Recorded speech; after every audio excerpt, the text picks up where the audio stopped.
Bonjour et bienvenue dans cette vidéo où tu vas apprendre à calculer la longueur d'un côté à l'aide du cosinus. Cette vidéo sera divisée en 4 items. Le premier, où je te ferai découvrir la notion au travers d'un exercice type. Le deuxième se présentera sous la forme d'un exercice dans lequel une aide te sera fournie pour mener à bien sa résolution. Le troisième sera un exercice libre qui te permettra de certifier du savoir acquis des deux premières parties. Et pour terminer, une petite blague pour détendre tes neurones. A tout de suite pour la première partie.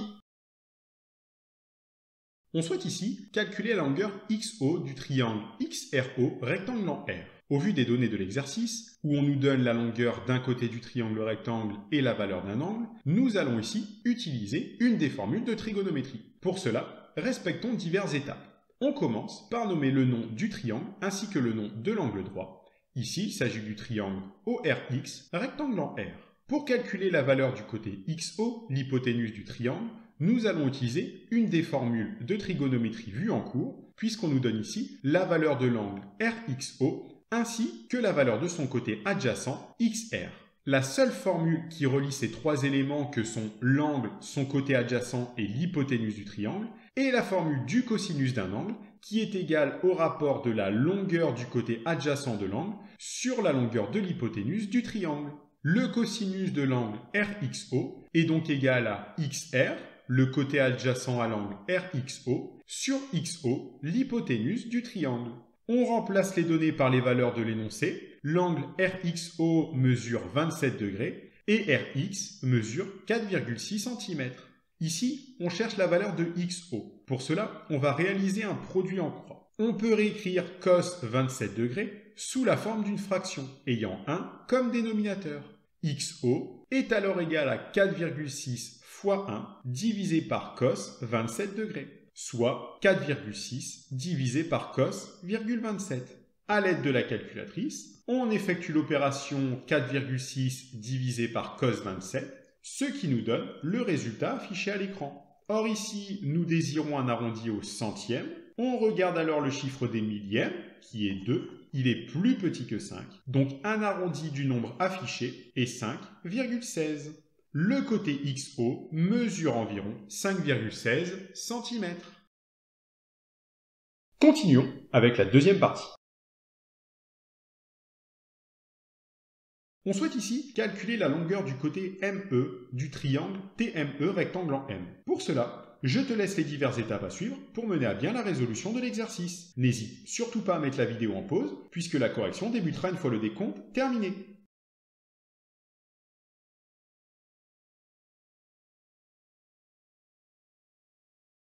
Ici, nous sommes dans le triangle TME rectangle en M.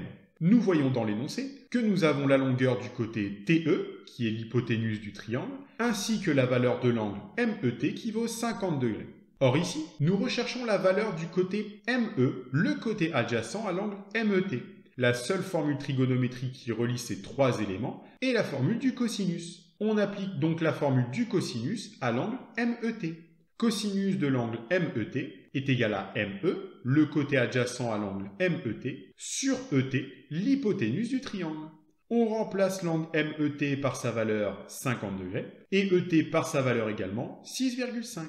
Pour trouver la valeur de ME, on applique la règle des produits en croix. On peut alors écrire cos 50 degrés comme étant la fraction cos 50 degrés sur 1. ME est donc égal à 6,5 fois cos 50 degrés. À l'aide de la calculatrice, on trouve le résultat affiché. Or ici, nous désirons un arrondi à l'unité. On regarde pour cela le chiffre des dixièmes. Il s'agit de 1. Il est plus petit que 5.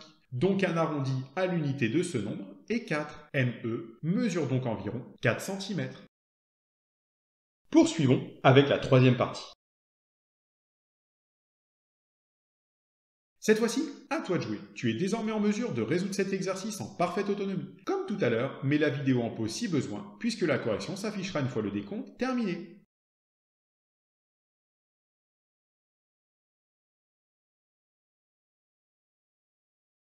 On souhaite ici déterminer la longueur du côté NZ, le côté adjacent à l'angle NZI. Pour cela, nous utiliserons la formule du cosinus d'un angle, puisqu'on nous donne la valeur d'un angle, la longueur de l'hypoténuse du triangle, et que l'on recherche la valeur du côté adjacent à l'angle.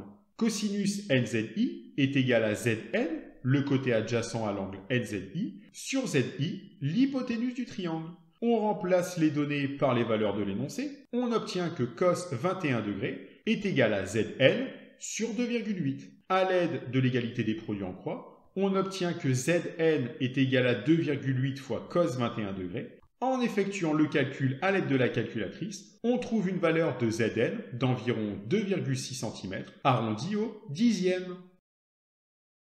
Et maintenant, l'heure que vous attendiez toutes et tous, l'heure de la blague. C'est un homme qui dit à un autre « Hey, ton coiffeur il est en prison ou quoi ?» Et l'autre répond « Bah ouais, il a tué ton dentiste !» Sur ce, je te remercie d'avoir regardé la vidéo. N'hésite pas à mettre un pouce bleu et à mettre une bonne blague en commentaire.